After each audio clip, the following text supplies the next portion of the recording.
Welcome back, everybody. Well, as you know, we do a lot of interviews here in the community. This interview is going to stay with you, and that's the whole intent of it. You might remember that Mike Finarci Very good. was here, Executive Director of Shelters of Saratoga. And when we met the last time, there's so many interesting things going on at the shelter. And of course, they have a fundraiser coming up. But today, we brought one of the guests from the shelter. So I want to welcome Bill Carroll. Hiya, Bill. Hi, how you doing? Welcome. Nice to meet Good, you. and welcome back to you, Thank too. you very much. Thanks for having us. We have got a lot to cover, but what I'd love to do is just jump in. You hear a lot about the shelter of Saratoga and what their needs are and whatever. We'll get to that. But let's talk about it from the point of view from a guest.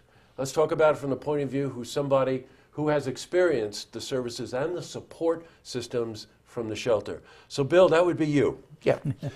Well, the shelter it's really been a great place for me. The way I got there, I used to have, my life was all set in line. I had, the house, the car, the swimming pool, everything. Went through a messy divorce. The trials and tribulations of life, kind of got in the way. I ended up having some heart attacks, just things that happen, that happen in life. So I ended up losing my job, lived off my savings for a while, and then from there, went to couch surfing, from place to place. And I ended up actually having a mental breakdown, which put me in the hospital. So when I was released from the hospital, I didn't want to go back to the same environments that I was in. So I was lucky enough and blessed that I was placed in the shelters of Saratoga. It's a really wonderful place. The people there truly care. The atmosphere is set up and designed to help you move forward and to help you prosper. The caseworkers there, they help you with everything from job searches to apartment searches, any type of doctor's appointments or any mental health appointments, anything basically. All your basic needs are basically taken care of there. The atmosphere is very much like a family. The staff as well as the other house guests. We all get along, really well. We're all in the same situation, and basically any one of us can become homeless at any time in our lives. So, it's just a really wonderful place. I can't really say enough about it. Good. Let me cycle back on a couple of things that you were talking about. I think the thing that strikes me the most, and I'm sure all of us can relate to this, is maybe we're one heartbeat away from the experiences that Bill has had in his life. Some of the things you talk to, I can relate to, and I'm sure many, many viewers can relate to that also. You're so courageous. Really. Oh, thank you. It's pretty obvious as soon as you get to have the opportunity to talk to you. And I want to cycle back on some of the things that he was mentioning that the shelter does. This is, look, some people need a bed, they need a meal, whatever, of course, but how about the support system? Family goes beyond blood relations. Family goes to the people that you have something in common with, that you feel support from.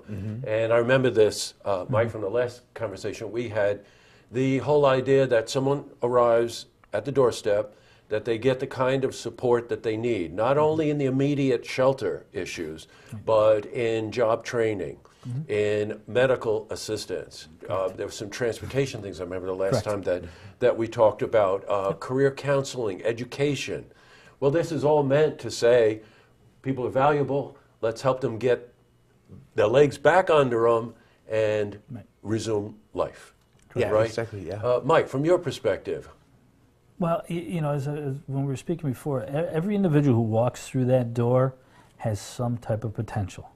Okay, and we are there. We're not just simply the housing component of their life. Right. Okay, we're not there just to give them a bed. We're there to guide them and then to lead them, to direct them. You'd be surprised how many people come to us with no services whatsoever, whether it be mental health, substance abuse, even primary care services. We've had people come, and Bill can attest to this, with just the clothes on their back. Exactly. Okay, but as soon as they walk through those doors, within 24 hours, they are set up with case management. So case management's going to sit down and say, what are your needs? Okay, some of the needs that everybody has to go through is finding a job, finding housing. If you want to further your education, we'll help you along those lines. Okay. You know what hits me about this, and I remember this from the interview that I did before. It's not a handout. No, it's a helping no, hand. absolutely. So the whole sense that, Bill, you experienced it firsthand. You got to be responsible for your own life. Oh, definitely. Essentially, Yeah, right? Yeah, you have to be proactive in your life. You have to, you have to have the desire and the want and then the need to move forward and to better your situation. And most everyone that comes in there has that desire. They really, it's basically they're just dealt a hand of cards. Sometimes you get the winning hand of cards, and sometimes you don't get the winning hand of cards, and you have to basically take what is there in front of you. That's right. What is there in front of you? Your talents, your education, all these things, and the shelter really helps reinforce that and helps reorganize them in a way, help you reprioritize them. And all of these things. Yeah. Boy, I told you this. We got so much we could talk about, but I want you to act on this, and the way to act on it is Thursday, March 19 at Longfellow's. You're doing your fundraiser, right, Mike? Our annual gala. Yes. This is an opportunity to go have a good time, and we'll give you a couple of elements about the event itself, but most importantly, to help contribute to raise money, raise awareness for SOS, Shelters of Saratoga. On the Thursday, the 19th, 6 to 9 p.m., Longfellows. They certainly know how to put out a spread, don't they, Mike? They certainly do. They certainly do. And if you go to our website, there's a list of everything that's being offered that evening. You can also sign up on our website to go to the gala, to donate to Shelters of Saratoga, and there's a very special guest singing that evening as well. Gee, I wonder who that might be, Bill. This man right here, he's got a wonderful voice, so he's going to be a guest singer. Good, that's terrific. Give us the website.